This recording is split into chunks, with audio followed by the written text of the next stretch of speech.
नृत्य गान के स्वरों से झंकृत इंद्र सभा के बाहर कामदेव देवर्षि नारद पर अपने बाणों का प्रहार करने को प्रस्तुत होते हैं, किंतु नारायण भक्त नारद कामदेव को रीति नीति के प्रसंग में भ्रमित कर काम बाण को संध्या जैसी सुपात्र के लिए उपयोग करने की मंत्रणा देकर अपनी सुरक्षा की व्यवस्था करने में सफल होते हैं। बाण से आहत संध्या काम पीड़ित और भ्रमित होकर भटकने लगती है। सम्मुख आए हर प्राणी को काम की दृष्टि से देखती हुई वो ब्रह्मा के समक्ष आती है। ब्रह्मा भी भावावेश में संध्या की ओर आकर्षित होते हैं। शिव जी नेत्र खोलकर स्थिति का भान करते हैं और ब्रह्मा को इस कुकृत्य व अनुचित आचरण के लिए प्रताड़ित करते हैं। यद्यपि यह अप्रिय घटना कामदेव के कारण ही घटित हुई, पर संध्या इससे प्रभावित होकर आत्मग्लानि की अग्नि में जलते हुए आत्महत्या तक करने के लिए तत्पर हो गई। ऐसी स्थिति में ब्रह्मा जी संध्या को इस मानसिक पीड़ा से उबारने के लिए वशिष्ठ को प्रेरित करते हैं कि वे संध्या को शिव साधना के द्वारा मुक्ति का मार्ग बताएं।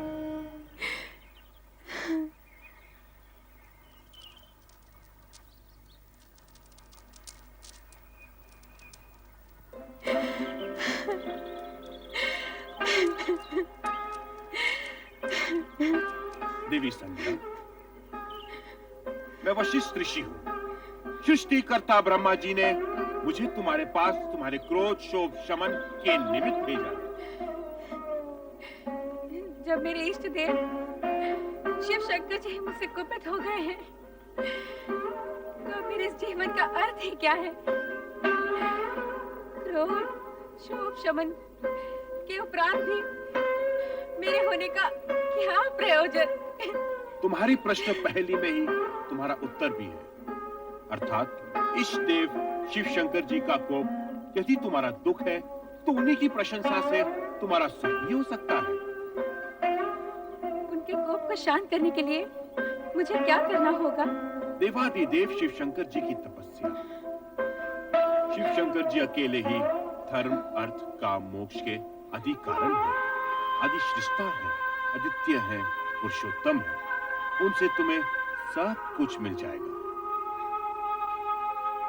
ओम नमः शिवाय इस मंत्र का जाप तब तक करती रहो जब तक शिव जी स्वयं प्रकट होकर तुम्हारा उद्धार करने के लिए बाध्य न हो जाए। मैं अवश्य करूंगी। अपने चित्त में ऐसा शुभ उद्देश्य लेकर तुम देवादिदेव शिव शंकर जी का चिंतन करो कि वो तुमसे प्रसन्न होकर स्वयं तुम्हें तुम्हारा अभिष्ट फल प्रदान करे। आपके मार्गदर्शन के लिए मैं अत्यंत आभारी हूँ। आपके आदेशानुसार शिव आराधना करके देवाधिदेव शिव शंकर जी को मैं अवश्य प्रसन्न करूंगी।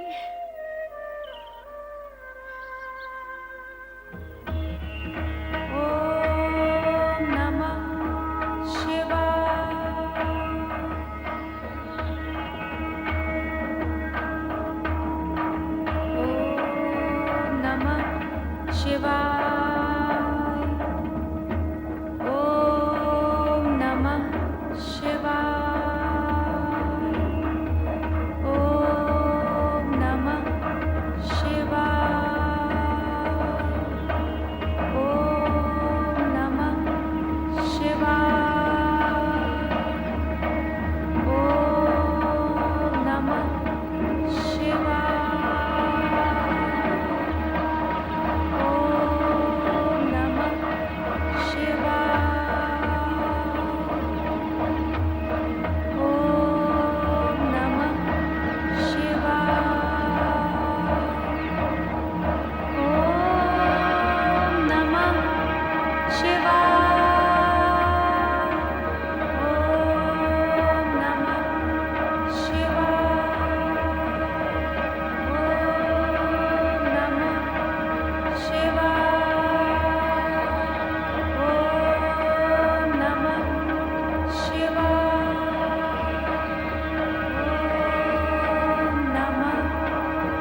वरदान मांगो।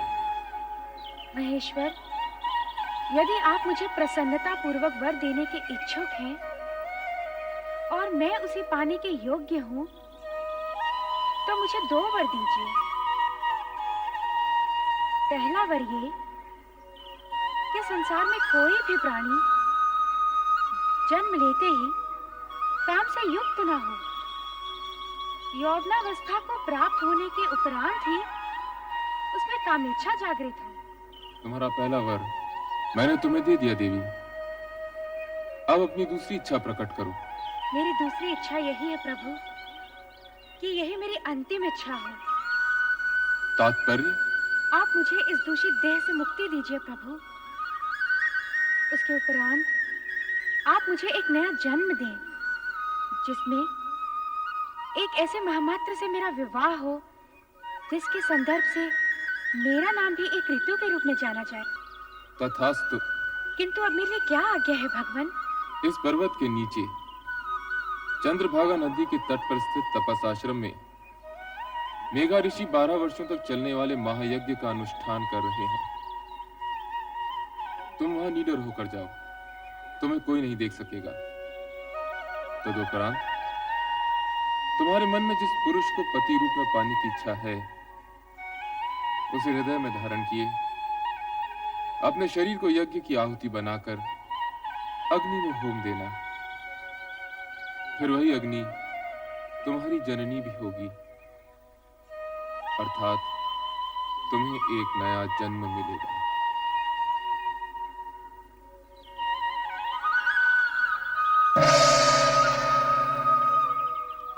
मेघा ऋषि, ओम आदित्याय नमः। ओम आदित्याय नमः। ओम आदित्याय नमः। ओम आदित्याय नमः। ओम आदित्याय नमः। ओम सदाशिव का आशीर्वाद प्राप्त कर उन्हीं के बताए मार्ग पर चलती देवी संध्या मेघा ऋषि के आश्रम पहुंच गईं, जहां महायज्ञ चल रहा था। सभी के लिए अस्तित्वहीन अदृश्य संध्या ओम नमः शिवाय का जाप करते हुए यज्ञाग्नि की ओर बढ़ती गई और अंततः उसी में समा गई। तत्पश्चात यज्ञ की अग्नि से उभरा लाल प्रकाश देखते ही देखते पूरी तरह 2 भागों में फैल जाता है। इस प्रकार संध्या का अस्तित्व 2 भागों में बंट गया, प्रातः संध्या और सायं संध्या। प्रातः संध्या देवताओं की आराधना के लिए और सायं संध्या पितरों के आह्वान के लिए। 2 क्षितिजों में फैली संध्या के दृश्य पर ओम नमः शिवाय के स्वर गूंजते हैं।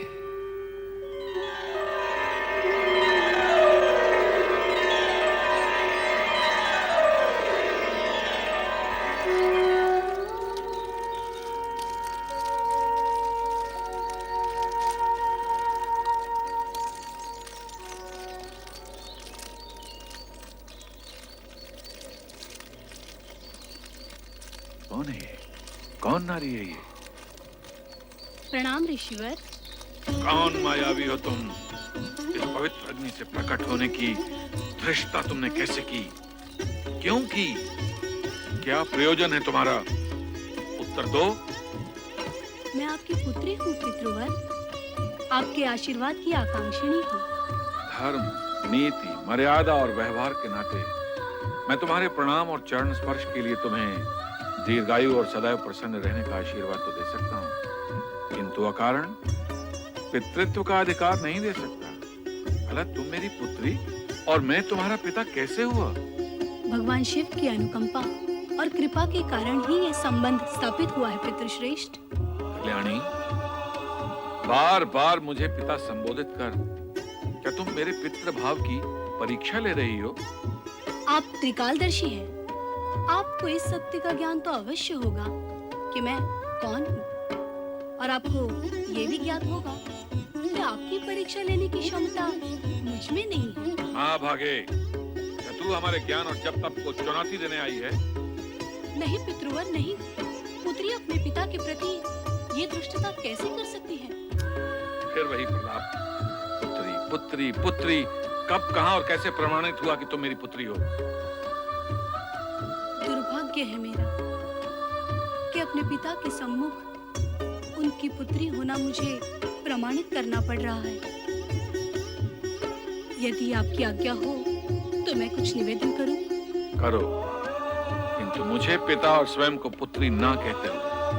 यदि मैं आपके तन से उत्पन्न होती तो तनुजा कहलाती, यदि मन से उत्पन्न होती तो मानसी कहलाती, किंतु मैं आपके उस पुण्य से उत्पन्न हुई हूँ जो शिव की आराधना के प्रतिफल में आपका अधिकार है पितृवर। मैं पुण्यजा हूँ पितृवर। शिव आराधना के पुण्य से प्रतिफल में प्राप्त पुत्री को इतना कुछ ज्ञान है, और फल की प्राप्ति करने वाले पिता को इस विषय में कुछ भी ज्ञान नहीं। यह आश्चर्यजनक है, अद्भुत है। यदि ये सत्य होता तो स्वयं शिव भगवान इसकी पुष्टि करते, स्वयं निर्णायक होते, किंतु ऐसा नहीं। अब ऐसा ही होगा। हे देवों के देव, मुझे उबारो, मेरी रक्षा करो। ऋषिवर की पुत्री बनाकर जो सम्मान आपने मुझे दिया, ऋषि के सम्मुख उसे स्वीकृति से प्रामाणिक करो। दया करो भोलेनाथ, कृपा करो। हे देवों के देव महादेव, मुझ पर दया करो, कृपा करो मुझ पर, मेरी सुनो, मुझ पर कृपा करो देव। हे महेश्वर, मुझे दर्शन दो। देवों के देव महादेव, मुझ पर कृपा करो। हे भोलेनाथ, मुझ पर कृपा करो। हे महेश्वर, मुझे दर्शन दो। हे भोलेनाथ, मुझ पर कृपा करो, मुझे दर्शन दो। मेरी सुनो, हे भोलेनाथ, मुझे दर्शन दो, मुझ पर कृपा करो। हे देव, मुझे दर्शन दो। भोलेनाथ, मुझे दर्शन दो। हे देवों के देव महेश्वर, मुझे दर्शन दो, मुझे दर्शन दो देव।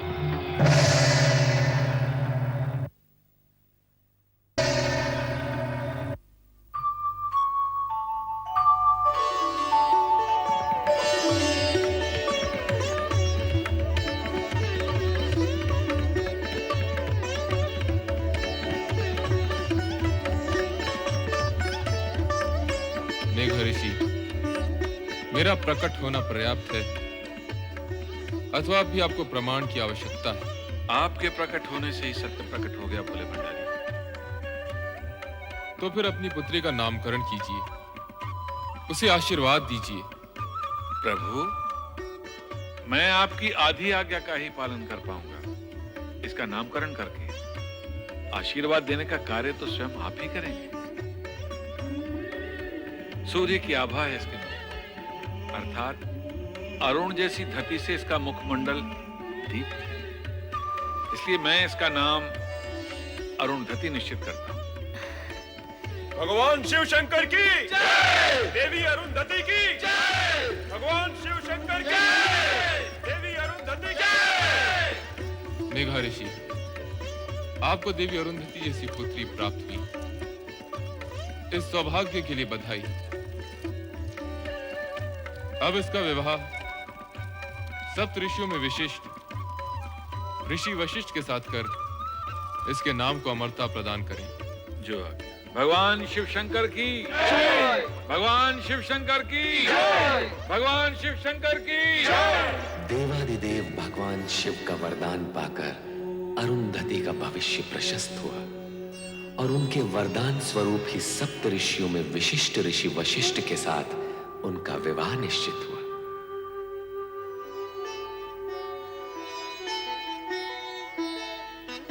कितना शुभ दिन है आज। वशिष्ठ मुनि के साथ देवी अरुंधति का विवाह हो रहा है। शुभ ही शुभ है ऋषिवर, किंतु ये समझ में नहीं आता कि शिव शंकर ने सप्त ऋषियों में से जानते हुए भी इस वर का चुनाव क्यों किया? ऋषि विश्वामित्र भी तो कम ज्ञानी ध्यानी नहीं थे। उनका तप तो देवताओं की ईर्ष्या का कारण है। हाँ, ये विचार तो मैंने भी किया था, किंतु उत्तर कौन दे? इसका उत्तर मैं दूंगा। भगवान शिव के निर्णय में शंका का प्रश्न ही नहीं उठता। संपूर्ण जगत में समता, ममता और मित्र भाव के रखने के कारण विश्वामित्र उच्च कोटि के तपस्वी हैं, किंतु वशिष्ठ समस्त जगत के कल्याण की कामना के लिए, अपनी विशिष्टता के लिए सर्वश्रेष्ठ है।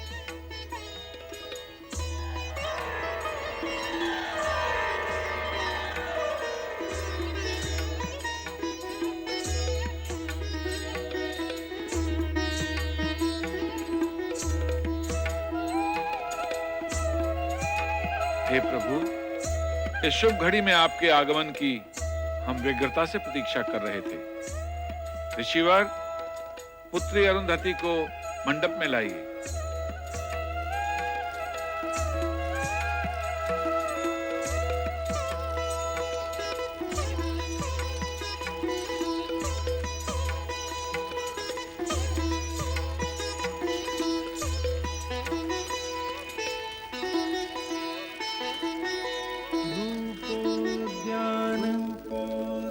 प्रफुल्ल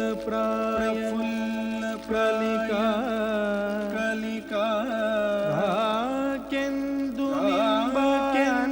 निम्बानन तन्वंगी शुभाहासी सुरसिका क्रीडा संरतिः शोभावारिधिनि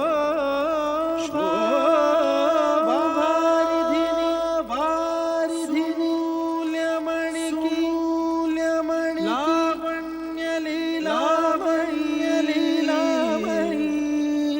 शंछायाभाषिणि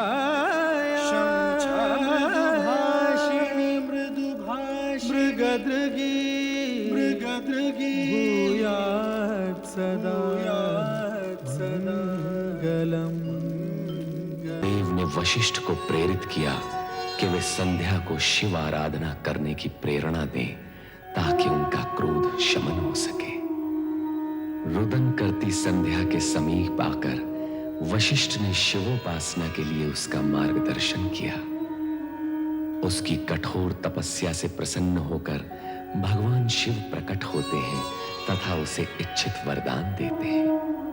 साथ ही शिव संध्या को मेघा ऋषि के महायज्ञ की अग्नि में होम होने का मार्ग सुझाते हैं। संध्या ने ऐसा ही किया और वो 2 भागों में विभक्त हो गई। प्रातः संध्या देवताओं की आराधना के लिए और सायं संध्या पितरों के आह्वान के लिए।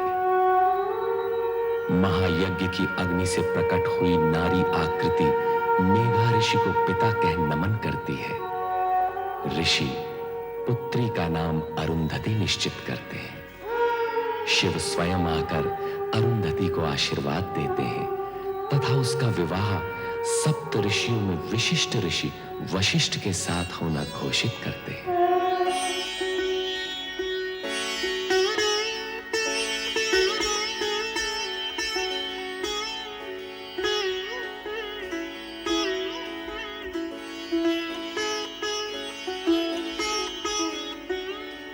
देवी अरुंधति, मेरे जीवन में आनंद की फुहार बनकर आई हो तुम, हर्ष की वर्षा बनकर आई हो तुम, और उससे भी पहले श्रद्धा और भक्ति का सगुण रूप हो तुम। वो रूप पाने के लिए जो कष्ट तुमने सहे हैं, उनका वर्णन करना असख्य है। तुम महान हो, श्रद्धा की पात्र हो, मेरा तुम्हें बार बार नमन। मुझे लज्जित न करिए स्वामी।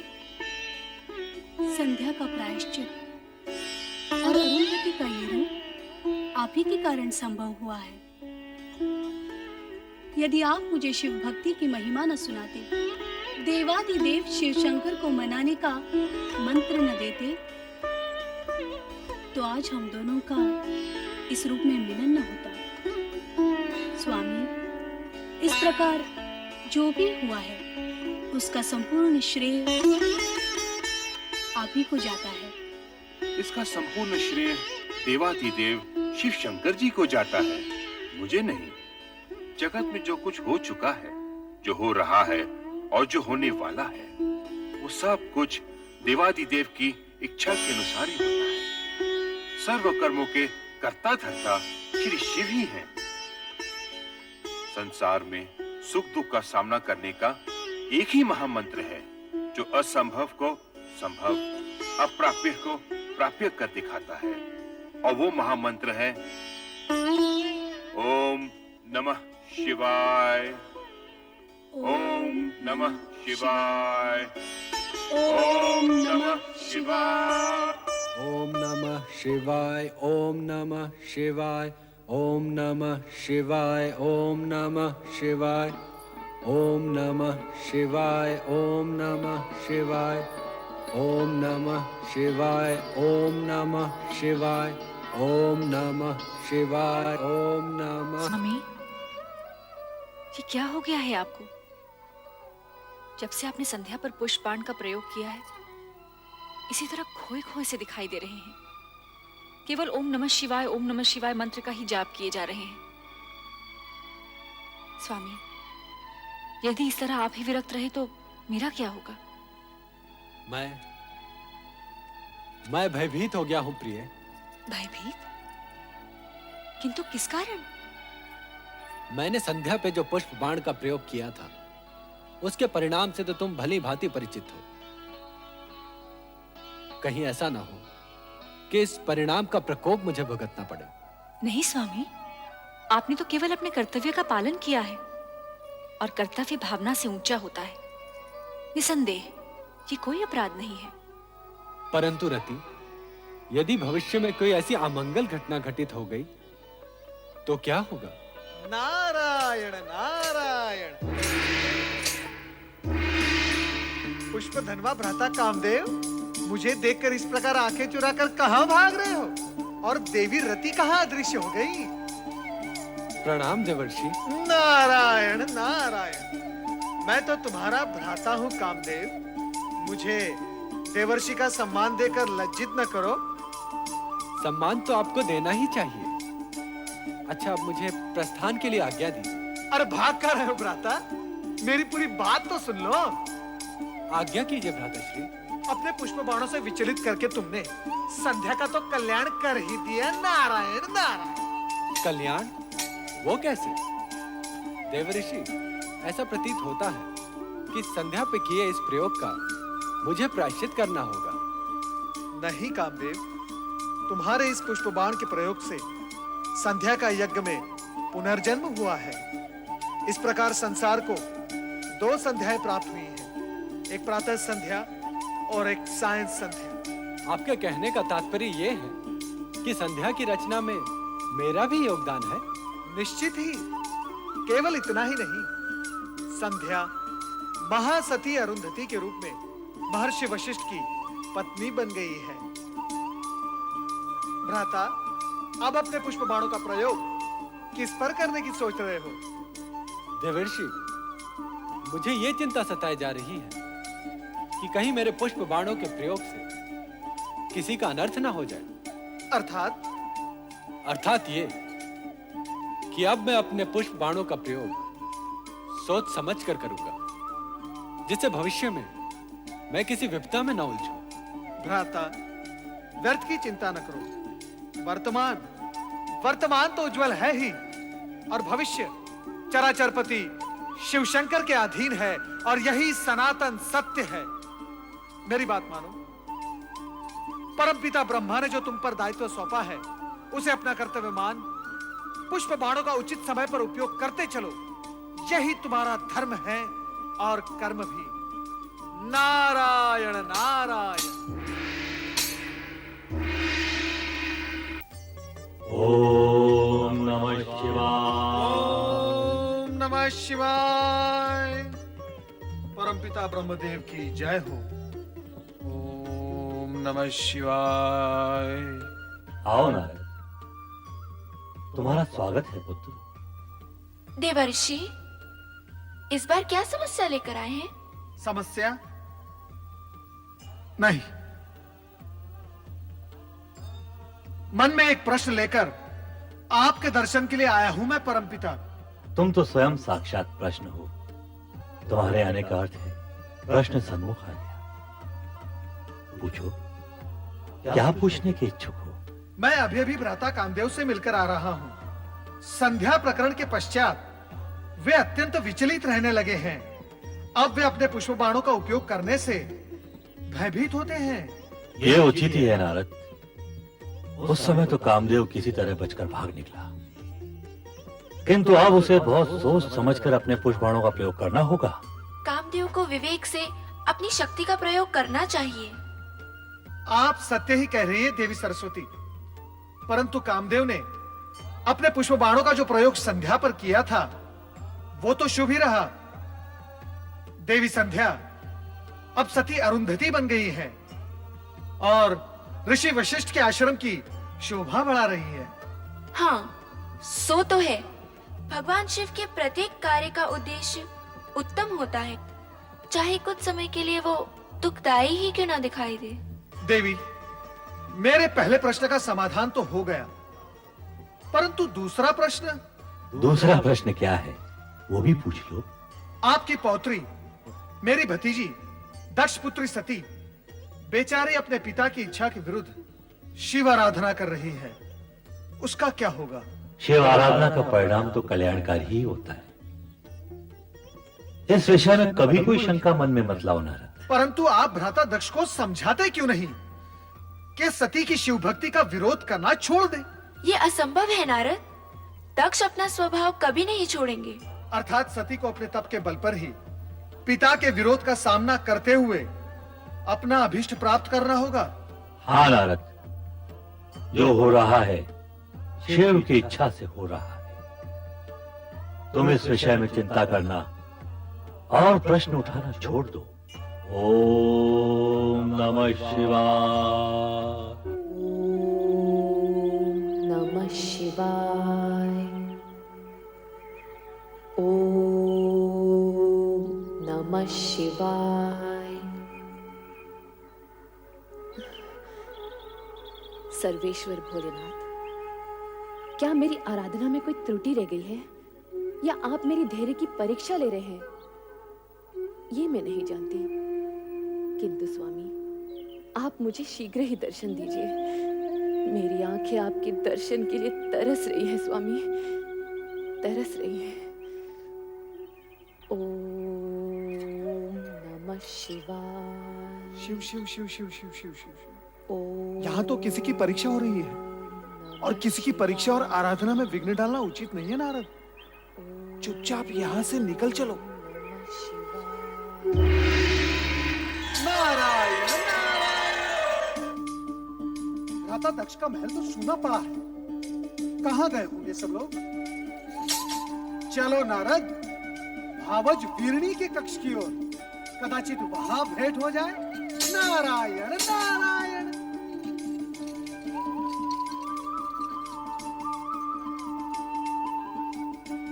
नारायण नारायण। प्रणाम भावज वीरणी, अपने देवर नारद का प्रणाम स्वीकार करें। विराजिए देवर्षि। नारायण नारायण। मैं आपके लिए केवल देवर हूँ, देवर्षि नहीं। और ये क्या भावज, आप चिंता में डूबी हुई हैं? मुझे किस बात की चिंता है देवर जी? बस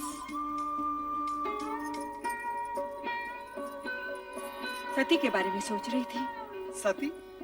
पता नहीं उसकी तपस्या कब सफल होगी। नारायण नारायण। भावज, सती तो शक्ति का अवतार है, शिव जी को उनकी प्रार्थना स्वीकार करनी ही होगी।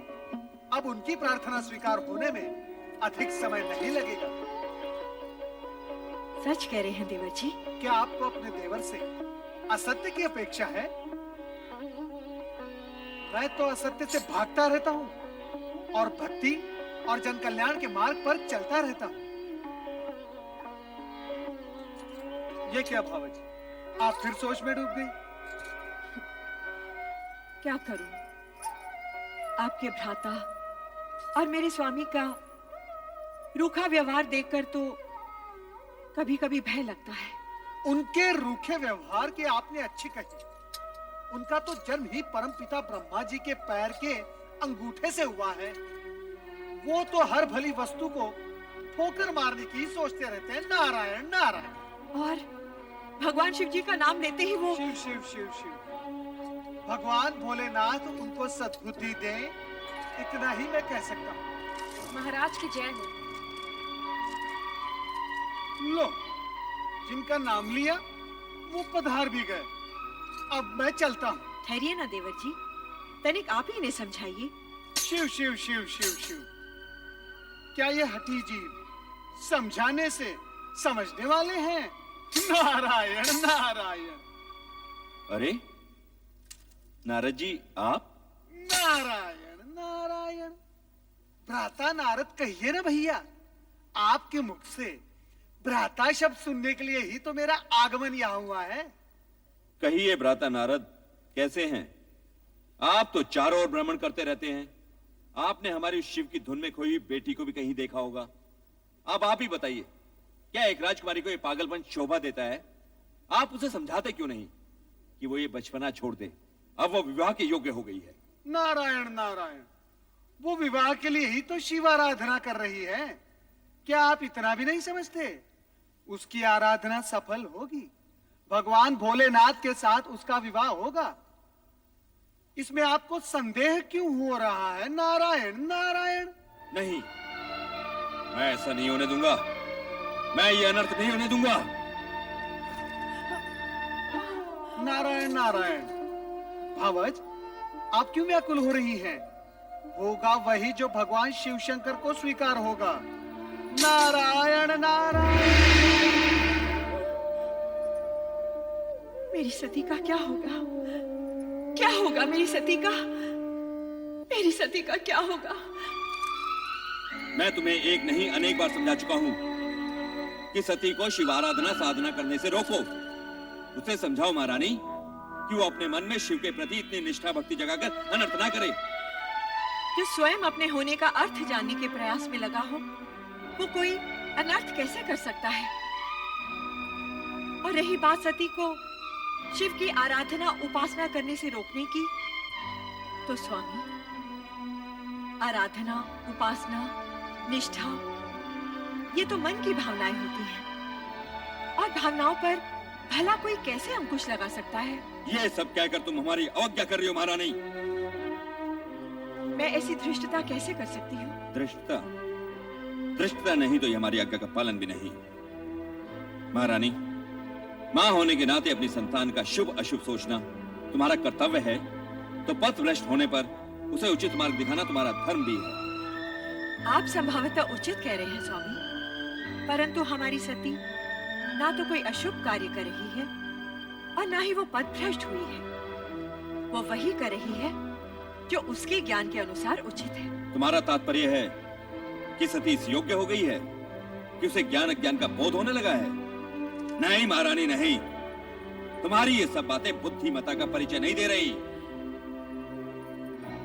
मैं आपके समान बुद्धिमान नहीं स्वामी, किंतु इतनी बुद्धिहीन भी नहीं कि तुम्हारी बुद्धिमता के दर्शन तो इसी सत्य में हो रहे महारानी कि अपनी अन्य युवा कन्याओं की अपेक्षा तुम्हें केवल सती की चिंता अधिक रहती है। तुम्हारी ममता नेह स्नेह सती के प्रति अधिक है। ये आपका भ्रम है स्वामी, सत्य नहीं। शरीर को अपने प्रत्येक अंग से एक सा मोह होता है, पुष्पमाला को अपने प्रत्येक पुष्प से एक सा स्नेह होता है, मुझे भी अपनी हर संतान से एक सा। शब्दों को उपमाओं द्वारा अलंकृत करने की योग्यता तो तुमने है, ये मैं जानता हूँ महारानी, परंतु क्या तुम मुझे ये बताओगी कि सती के लिए शिव आराधना ही क्यों आवश्यक है? मैं कहता हूँ कि शिव की अपेक्षा श्री हरि विष्णु जी की आराधना भी तो हो सकती है। हो सकती है, परंतु केवल श्री हरि विष्णु की आराधना करने वाला शिव जी का प्रिय भक्त नहीं हो सकता। उसी प्रकार शिव जी की आराधना करने वाला श्री हरि विष्णु का परम भक्त नहीं हो सकता। श्री हरि विष्णु और शिव जी दोनों ही एक दूसरे के पूरक हैं।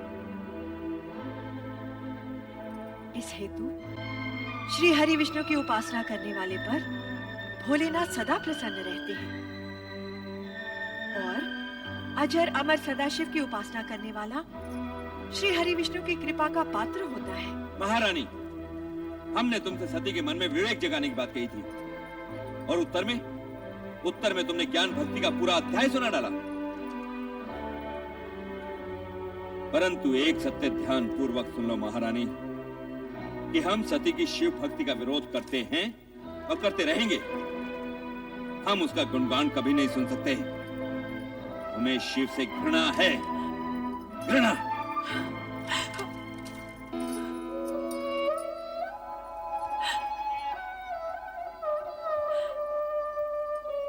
शिव से घृणा और स्नेह करना मनुष्य के वश में नहीं होता।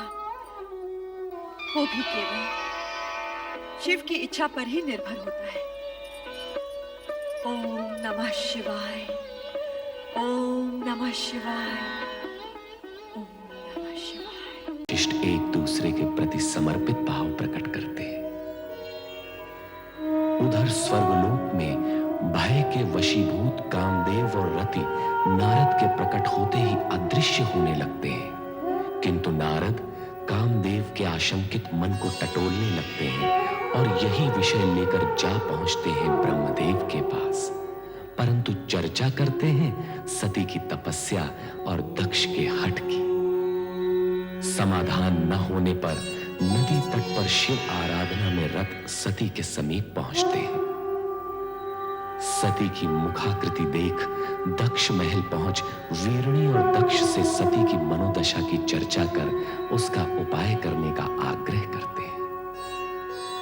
तत्पश्चात वीरणी द्वारा पुत्री के पक्ष का प्रजापति दक्ष कठोर शब्दों में विरोध करते हुए उसे सती को शिव आराधना से विमुख करने का आदेश देते हैं।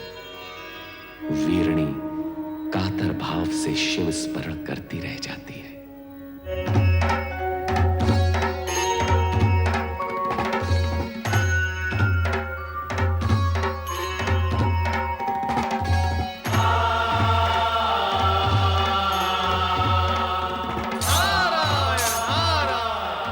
देवादिदेव सदाशिव के चरणों में नारद का प्रणाम।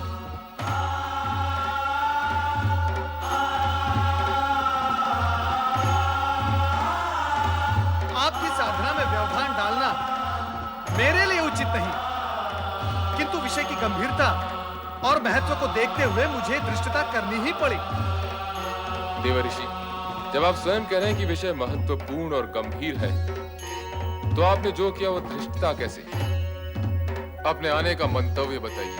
प्रभु, दक्षपुत्री देवी सती अत्यधिक व्याकुल और पीड़ित हैं। मुझसे उनकी ये दशा देखी नहीं गई और मैं आपके चरणों में चला आया। उनकी पीड़ा का कारण?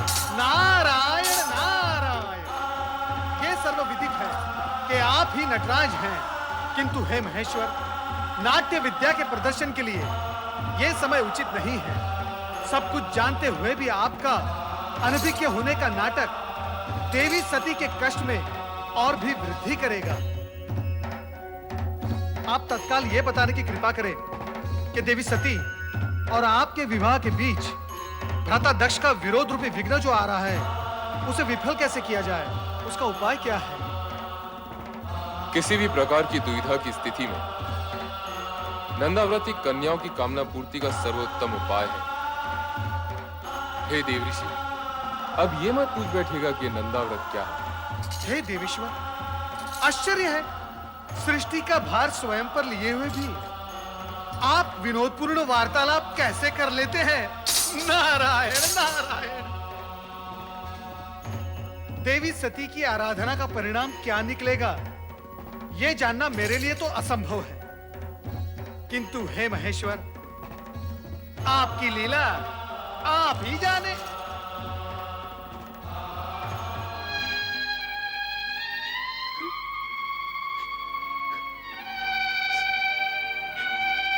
मेरी श्रद्धा, भक्ति, प्रेम पूजन में न जाने कहां और क्या कमी रह गई है, जो मेरे आराध्य तक मेरा स्वर नहीं पहुंच रहा।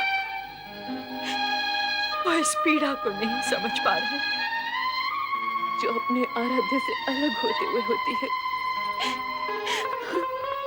सती, धैर्य रखो सती, तुम्हारी प्रेम में तपस्या निरर्थक नहीं जाएगी। तुम्हारे स्वामी आएंगे, अवश्य आएंगे। ये सत्य कहती है पुत्री, तुम्हारे मन कामेश्वर अवश्य आएंगे, किंतु तभी जिस पल विधाता ने उनका आना निश्चित किया होगा। तो फिर मिलन की उस पल की प्रतीक्षा में मैं तब तक यहाँ बैठी रहूंगी जब तक मेरे स्वामी आकर मुझे स्वीकार न कर ले। पुत्री, ये बालोचित हट तुम्हें शोभा नहीं देती। चलो घर चलें। माते, आप तो स्वयं स्त्री हैं, किसी की पत्नी भी है। आप भी मेरी विरह जनित व्याकुलता को नहीं समझ पा रही। समझती हूँ पुत्री, किंतु तेरे पिता का क्रोध मुझे भयभीत कर रहा है। किसी अमंगल की कल्पना मुझे आतंकित कर रही है। ये हर उचित नहीं पुत्री, हर जन नहीं माते। नारायण नारायण। प्रणाम देवर्षि। मंगल हो देवियों, मंगल हो। देवी सती, आपके लिए देवाधिदेव भोलेनाथ शिवशंकर का एक संदेश है। शीघ्र सुनाइए देवर्षि। आपके और उनके विवाह के बीच जो बाधाएं आ रही हैं, उनके लिए नंदाव्रत करना आपके लिए उत्तम रहेगा। नंदाव्रत? हाँ, मनचाहा पति पाने की दिशा में नंदाव्रत एक सिद्ध उपाय है। यही महेश्वर का कथन है। देवियों, चाहे तो आप भी इसका प्रयोग कर सकती हैं। नारायण नारायण। शीघ्र बताइए ना देवर्षि, इस व्रत को करने का विधि विधान क्या है? तुम लोगों को ठिठोली सुन रही है और मेरे यहाँ प्राण जा रहे हैं। माते, कृपया आप घर के लिए प्रस्थान करें और नटखट बहनों को भी अपने संग ले जाएं। किंतु हमें भी तो व्रत की विधि सीखनी है ना माते? हमें भी तो सीखनी है। जैसे तुम्हारी इच्छा पुत्री। कल्याण हो।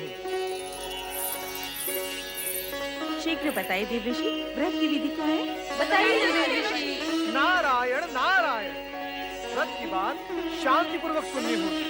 देवियों, इतनी उतावली मत करो। मैं आपको व्रत की विधि अवश्य बताऊंगा, परंतु आप सबको मेरी एक बात माननी होगी। वो क्या देवर्षि? सबसे पहले देवी सती नंदाव्रत करेंगी और इनका व्रत पूर्ण होने तक आप सब इनकी हृदयपूर्वक सहायता करेंगे और व्रत की विधि का इन्हें स्मरण कराते रहेंगे, क्योंकि ये व्रत 1 वर्ष में पूर्ण होगा और 1 वर्ष तक तिथियों के अनुक्रम से विविध सामग्रियों से आपको भगवान महेश्वर का पूजन एवं स्मरण करना होगा। जागरण के साथ साथ उपवास भी करना होगा। अन्य विधियां आपकी बहनों को मैं अवगत करवा दूंगा, ये आपको स्मरण कराती रहेंगी।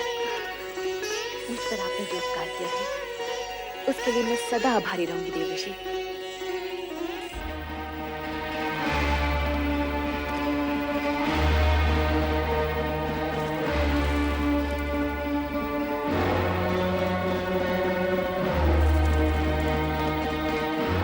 सुलेखा, सुलेखा, जी महाराज। तुम्हारी स्वामी कहाँ गई हैं? वो नदी स्नान को गई है महाराज। नदी स्नान? वो भी इस कुबेला में? नहीं नहीं, कदाचित वे राजकुमारी सती के साथ हैं। वो तो वहाँ नीचे जाती ही है ना। स्वामी नहीं आ गई महाराज। ठीक है, तुम जा सकती हो। महारानी, सती कहाँ है? वो अपनी बहनों के साथ संध्या भ्रमण के लिए गई है। संध्या भ्रमण? हाँ। या नदी भ्रमण?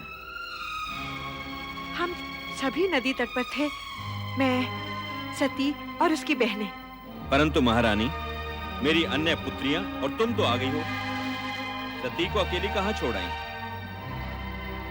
मैं जानता हूँ महारानी कि सती वहाँ क्या कर रही होगी। वो वहाँ शिव नाम के खिलौने बनाकर उनके साथ खेल रही होगी।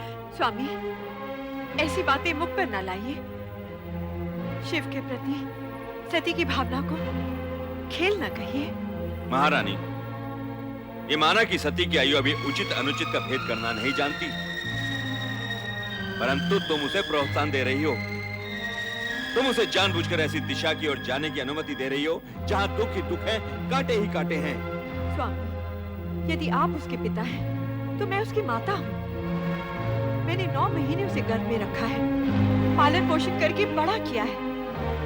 क्या मैं अपनी पुत्री को सुखी देखना नहीं चाहती? महारानी, यदि ऐसा होता तो तुम स्वप्न में भी अपनी पुत्री के लिए ऐसे पति के विषय में ना सोचती जो गृहस्थ धर्म का पालन करना ही नहीं जानता, जो पर्वत श्रृंखलाओं पर बैठा भभूति रमाए बागंबर लपेटे अपने भयंकर गणों के साथ योगियों जैसा जीवन व्यतीत कर रहा हो।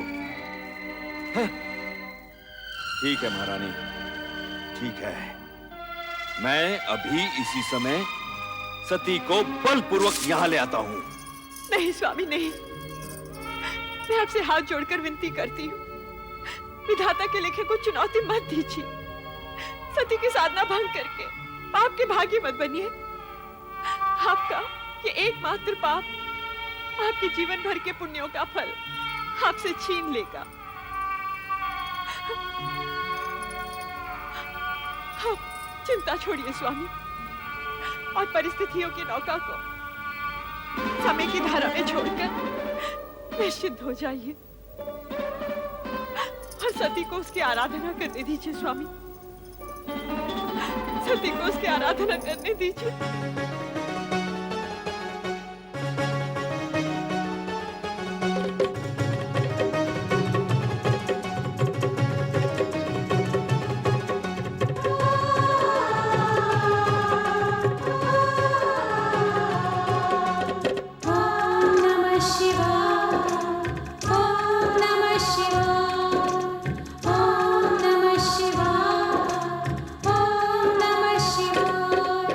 नंदा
सती, प्रभु आप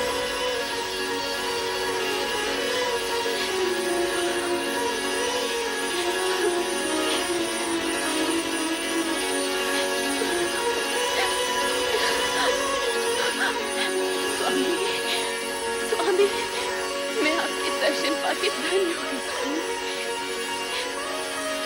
उठो दक्ष पिता।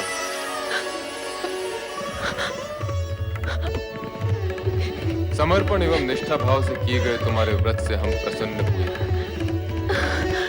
कहो दक्ष नंदिनी, किस प्रयोजन से तुमने इस कठोर व्रत का पालन किया? कहो अपनी मनोकामना। तुम अभीष्ट वर की अधिकारिणी हो। मुझे अभीष्ट वर प्राप्त होगा ना भगवान? अवश्य होगा। कहो दक्ष पुत्री, क्या इच्छा है? हे सर्वज्ञ सर्वव्यापी का अंतर्यामी, मेरे मन का सत्याम से छिपा नहीं। मैंने बाल्यकाल से पति रूप में आप ही की कामना की है। इसके अतिरिक्त और कुछ भी इच्छित नहीं है भगवान। तथास्तु। सती, तुम्हारा और हमारा अभीष्ट भिन्न नहीं है। तुम्हारा अर्धांगिनी रूप ही जगत के लिए कल्याणकारी होगा। मैं धन्य हो गई प्रभु, मैं धन्य हो गई। मेरे अभीष्ट और अपने वरदान की पूर्ति के लिए प्रभु आप शीघ्र ही मेरे पिताश्री से इस संबंध को निश्चित कर विवाह का आयोजन करें। ऐसा ही होगा प्रिय।